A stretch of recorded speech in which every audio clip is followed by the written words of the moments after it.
మీరు ఇచ్చేటువంటి కోచింగ్ అనేది ఎలా ఉంటుంది? నెక్స్ట్ వాళ్ళు లాటరల్ ఎంట్రీతో బీటెక్ లో జాయిన్ అవ్వచ్చు అంటే యాక్చువల్గా ఏంటంటే ఈ సెట్ అనేది ఇక్కడ మన కాలేజ్కి వచ్చేసరికి ఒక బ్రాండ్ ఫ్యాక్టరీ అనమాట. ఎలా మీన్స్ ఏంటంటే ఫస్ట్ ఇయర్ నుంచే మేము ట్రైన్ అనేది ఇస్తాం అనమాట.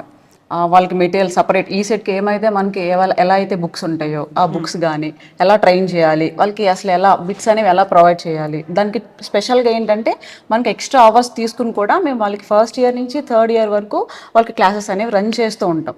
మనకి ఎవ్రీ ఇయర్ వచ్చేసరికి ఏంటంటే 250 మెంబర్స్ వరకు ఒక మనకి టాప్ ర్యాంకర్స్ ఇక్కడ నుంచి లేటరల్ ఎంట్రీ ద్వారా డిఫరెంట్ క్వాలిఫైడ్ చాలా ఎక్కువ ఇన్ఫ్రాస్ట్రక్చర్ కలిగి ఉన్న పెద్ద పెద్ద కాలేజెస్లో మన వాళ్ళ స్టూడెంట్స్ అనేవి వాళ్ళకి సీట్స్ కూడా అవైలబుల్ ఉంటాయి అనమాట. సో బీటెక్ లో జాయిన్ అవడానికి అందుకేనా మీరు ఇప్పుడు ఈ సెట్ అంటే ఈ సెట్ కి ఒక ఫ్యాక్టరీ అన్నారు మీరు, అంటే 250 మంది students every year first year నుంచే మేము ట్రైనింగ్ అనేది ఇస్తూ ఉంటాం వాళ్ళకి. ఎలా అంటే అవేంటి అని అంటే వాళ్ళకి థియరీతో పాటు ఈ యొక్క ఈ సెట్ కూడా వాళ్ళకి సపరేట్ మేము టెక్స్ట్ బుక్స్ లో కానీ నోట్స్ లో కానీ వాళ్ళకి థియరీతో పాటు ఈ బిట్స్ అనేది ఇస్తూ ఉంటాము. వాళ్ళకి వీళ్ళకి ఎగ్జామ్స్ పెట్టడం కానీ క్లాసెస్ వాళ్ళకి చెప్పడం కానీ అసలు ఎలా చదివితే వాళ్ళకి ఈ సెట్లో టాప్ ర్యాంకర్స్ అలా ఫామ్ అవుతారు అనేది కూడా వాళ్ళకి ఎక్స్ప్లెయిన్ చేస్తూ ఉంటాము. సో ఇక్కడ కంప్లీట్ గా ఒక 3 years దాని మీద ఫోకస్ పెట్టకుండా, ఈ డిప్లొమా మీద ఫోకస్ పెట్టకుండా నెక్స్ట్ లెవెల్ వాళ్ళు వెళ్ళాలి అంటే ఈ సెట్ మీద కూడా ఎక్కువ కాన్సన్ట్రేషన్ అనేది ఉంటుంది.